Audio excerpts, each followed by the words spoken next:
The power of the 2-5-1.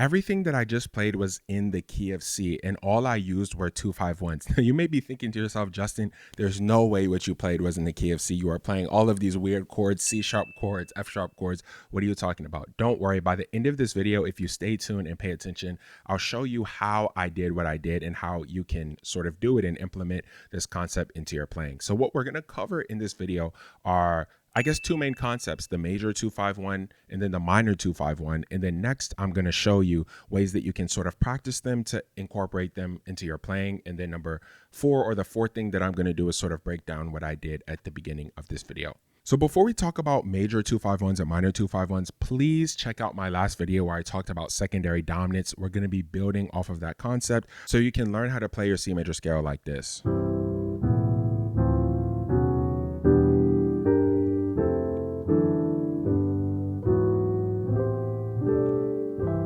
So essentially, I just added passing chords or passing tones in between each of my chords in the C major scale. That was all covered in the last video, but now we're going to move on to the next thing.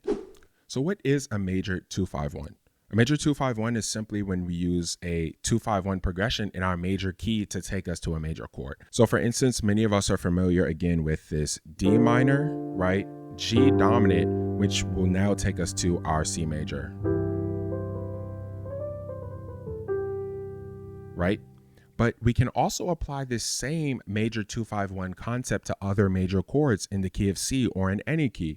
So in the key of C, we know that our 1 chord, our 4 chord, and our 5 chord are all major chords. So that means I can use my 2-5-1 to go to my F major chord, for instance, right? I'll play my F major scale.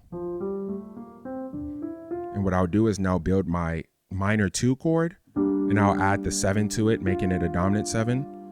And then I'll play my C dominant, and then I'll play my F major. And many of us may hear this voiced like, and typically we would call this a 5-1-4 when we're in the key of C. And I generally don't like calling this a 5-1-4, even though it's intuitive because you're playing the 5th scale degree, the 1st scale degree, and then the 4th scale degree. What it really is a minor 2-5-1 in the key of F, right? Because what we're doing is playing our minor 2 in the key of F, we're playing our dominant 5 in the key of F, and then we're playing our 1 chord in the key of F, right? So we can also apply this to our G major chord because it's also major in the key of C, right? We can play our 2 chord minor, our 5 chord dominant, and then play our 1 chord, which is G. So here's my G major scale. Right? So we're going to build our 2 chord, and we're going to add our minor 7, and then we're going to play our D dominant chord, and then play our G. So that's essentially all that there is to a major 2-5-1, is just we're playing a 2-5-1 in a major key. Now the minor 2-5-1 also is a 2-5-1, except we're doing it in the minor key. Now stay tuned for a part 2 to this video. I guess it's going to be 2.5, because I'm actually going to show you 3 different ways that you can play the minor 2-5-1. In this video, we're going to be playing the minor 2-5-1 borrowed from the melodic minor. So when I'm passing to my minor chords in the key of C, for instance, D minor, E minor, and A minor, I can apply the same concept that I did to my major chords. I can play a minor 2, a dominant 5, and then play my minor chord as a 1. So here's my D minor scale, 1, 2, 3, 4, 5, 6, 7, 1. So I can play my 2 chord as a minor, and I can make it a minor 7. My 5 chord as a dominant, and that will take me to my D minor.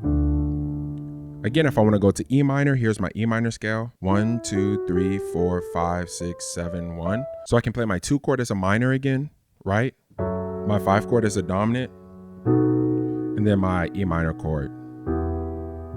And then same thing with my A minor, right? Here's my A minor scale.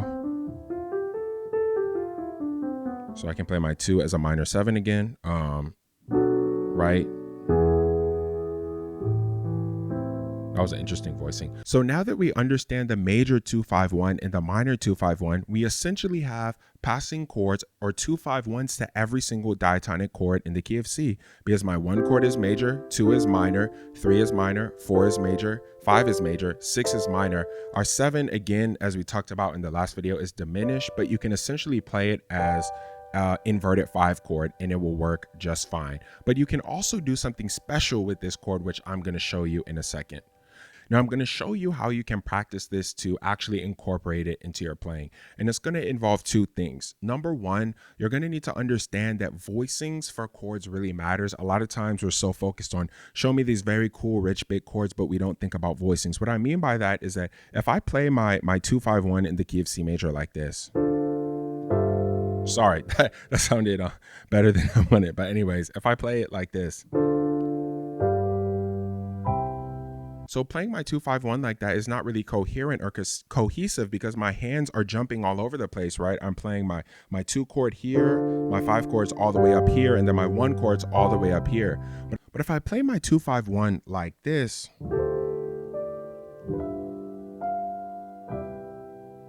see how that is a lot nicer, it's a lot smoother, it's a lot more connected. And essentially what I'm doing is I'm voicing my 2 chord such that my C's on top. Then I'm walking up to this D, and then I'm playing this E on top of my dominant 5 chord, right? And then walking up to this G and my C chord. So essentially what I'm doing is I'm thinking ahead in my chords rather than me just playing any random 251. I'm thinking, how can I make this sound melodic? Oh, I want to use this melody line. Do, do, do, do, do. Now I'm going to voice my 251. Oh, sorry. Same thing, right? I can use another melody line. Do, do, do, do, do. And I can voice it like. Maybe let's make that sound a little bit better.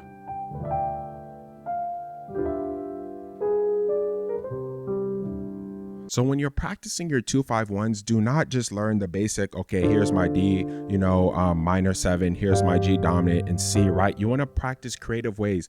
Those are just 2 examples, but I mean, I could do something else where I play my 2 chord like,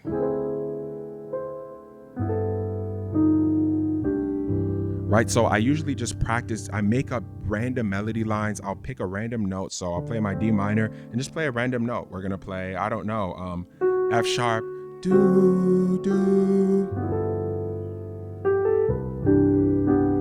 Right? Let's do my 2 chord starting with, I don't know, A. See what I'm doing? I'm literally just making stuff up on the fly. None of those last 2 ones that I've never done it before. But my point is that you want to practice your 251s in ways that sound palatable to the ear rather than you just, playing random voicing. So hopefully that makes sense. So here's the second concept I'll talk to you about for practicing your major and minor 251s. I would recommend starting with very simple progression, 2 chord progressions, and then just doing 251s on those 2 chords, and then work your way up to 3 chord progressions, 4 chord progressions, so on and so forth, just so that you can get a feel for it. So what I mean is that maybe you just start with a progression that goes C major, 1, 2, 3, 4, F, right? And I may go 1, 2, 4, 1, 2, 3, 1, 2, 3, 4, 1, 2, 3. So I may practice another progression like D minor to A minor. I'll do this one a little bit fancier. I may go like.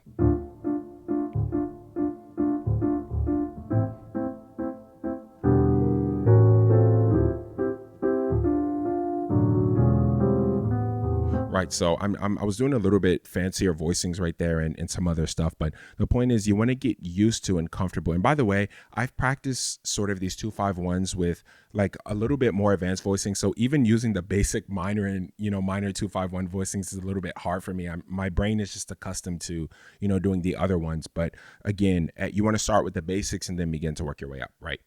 So you may be asking now, Justin, what did you do at the beginning of this video? Well, all I did was implement minor 251s in the key of C major, just descending. Essentially what I did is I went B, A, G, F, E, D, C. And all I did was implement 2 5-1s in between each one.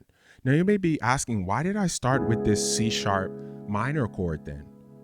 Now in my head, what I know is that I'm eventually going to get to this A minor, right? So what I'm going to do to get to that A minor is I'm going to do a minor 2. So that's going to be B minor, right? Then that E dominant, which is going to take me to A minor. But I thought to myself one time when I was practicing, if I'm going to be approaching B minor, why don't I just also do a 2 5-1 to my B minor chord, which will now take me into my A minor chord, right? So what I'm doing is that I'm playing my 2 chord in B minor, my 5 chord in B minor to B, which is C sharp minor, F dominant, which takes me to that B minor, right? Now my B minor is now the 2 chord in the key of A. So I can go 2, 5 to my A minor chord, and my A minor chord is my 2 chord in the key of G. So then I can use that to take me to my G major. Now when I go to my F major, I don't do really a 2 5-1. I just kind of go.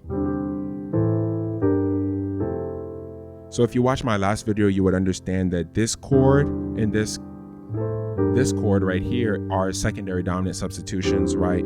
These are all technically C dominants. What I'm doing is, right? So it's just a C dominant, not a 2 5-1. It's just a secondary dominant. Now next, I know that my next chord descending in the key of C major is this E chord. So again, I play my 2 chord in the key of E, which is F sharp minor. And then I play my B dominant, which takes me to E. My E chord is already my 2 chord in the key of D, so it's 2. Here's my 5 chord in the key of D minor. Now I'm at my D. And then 2, 5, 1. Now instead of me doing 2, right, I go 2 and then I use this substitution. So if you didn't watch my last or my 2 videos ago, my Jacob Collier video, essentially you would understand why I'm using this E flat major over C sharp. I know it's so bizarre. It actually works. Watch my Jacob Collier video and you understand. And that takes me to my C major. So I know this may have been a lot. Please go back, rewatch the video multiple times until you sort of get the concept solidified. And if you have any questions, feel free to leave them in the comments. But if you found this video helpful in any way, shape, or form, please consider subscribing to the channel, dropping a like, and leaving a comment telling me what you think. It would really help. So thank you guys. Thank you for subscribing to my channel. You know, I hit 1,000 subscribers not too long ago, and I'm really thankful for that. I know I didn't make a video because I'm really busy, but you know, thank you guys for watching, and I'll see you in part 2 to this video. So I'm uploading part 2.5, which is going to be coming out soon. So stay tuned for that.